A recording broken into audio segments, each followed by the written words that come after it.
here in the garage. She just came back from the dyno, but some complications have happened. She is down right now, and I basically just want to try my new tripod out. I got this little thing from Amazon. It was like $20. People was recommending it, so um, I'm not doing this YouTube channel to get money or get a billion views. I really just want to just put my car out there just so people can like it and tell me, ideas and stuff that they doing. But anyway, this is the car. It's on jack stands right now, so that's why it's a little high. This is the car. So I got it back from the dyno shop, and he calls me and tells me, "Hey man, your car did really good on the dyno. You did about 361 horsepower, but on the last pull, your drive shaft broke." Yeah, my drive shaft broke. It was stopped. It was 20 something years old, so I get it. It's old. It probably couldn't handle the horsepower I was doing. So right now I'm getting a custom one built. But while I'm down, I did do a few upgrades. Let me show you. So I opt out of the standard Impala seats and I traded for some 2010 Camaro bucket seats. I think they look a lot better in the car. They're buckets, so I'm gonna show you the old Impala seats. They're not flat, so when you make a turn, you're not sliding across the seat. And I think they just look better. It gives it a modern update. And also I did a bow tie. What do you call that? Rear view mirror. The little Gucci Man air freshener, but it's a bow tie mirror. That was only like $50 from Jags. These seats I got for a steal. I got them for $180, both of them, and that's because they were cloth and they're not leather. But I did get leather headrests for like $50 off eBay. Guy was selling them. I will get say hi, Chucky. I will get matching front seats to match the back seats. A lot of people ask me what cluster this is. This is a 1996 Camaro Z28 cluster. It is plug and play, but you have to get the harness made to make it plug and play. The harness, people sell them all the time on like Facebook and stuff. They're like $40. It goes into this harness, into the plug-in areas in the back once you take this off. This fit pretty easy, wasn't much to do. I trimmed a few little plastic pieces and that was it. But as you can see, I got the matching interior. Everything's all impaled out.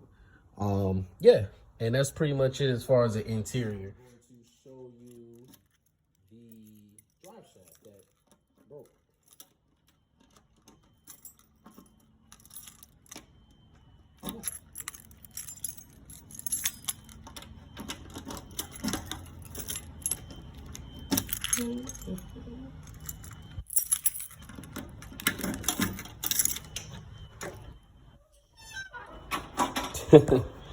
Yeah, this thing is completely bent.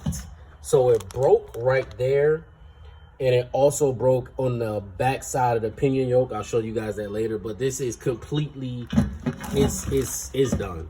This thing is not even in shape anymore. There's no repairing. I wouldn't even want to put this back in anyway.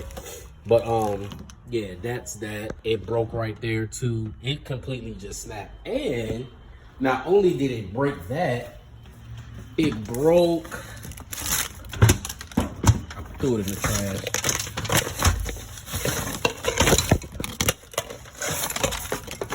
It broke the tail shaft housing on the transmission. So I have to get a brand new drive shaft, a brand new tail shaft housing, and a new pinion yoke. I'll go down in the car and show y'all that in a minute, but that's my little trash can. But yeah, it pretty much broke a whole bunch of shit. So let me show you all this shit that it broke. That's my transmission right there without the tail shaft. That's my transmission right there. Tail shaft housing out. All I gotta do is it's 6 bolts. That's fine. That didn't do any damage. I got the cross member out, so that's why it's looking real naked. And then that right there, I gotta pop that off because as you can see, it severed that little. So that's 1 bolt. That ain't nothing but a little $80 part right there.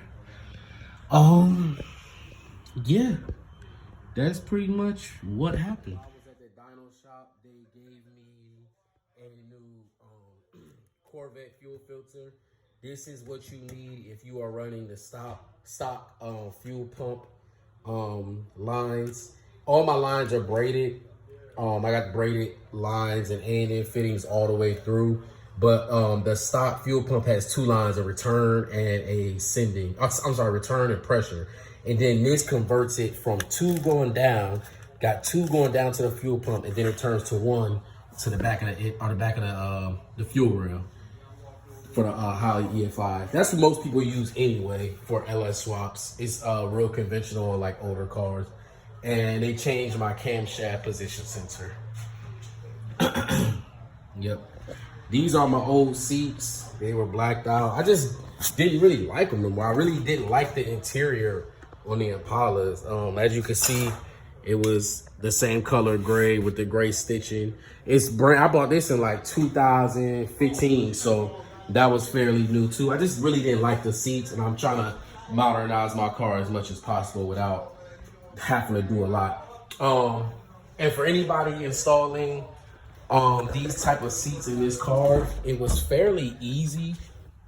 It was I actually just bolted on everything. That's the stock bolt. I got it, the cover on it, but these are the stock bolts, bolt holes, and I just drilled a hole right there, and then the same thing for the back. If I could show y'all, that's the back right there. Yep. And they are fully functional. I don't have them plugged in right now because I didn't slice into the power yet. But all it is just this right here, hot wire, ground, and then this is the stock one. And your ground will be to the I'm gonna mount it to the frame or the floor pan of the car. And then my power wire is this orange wire right here. Or it might be this one. I gotta look up what it is. One of them, I think it's the orange one right here.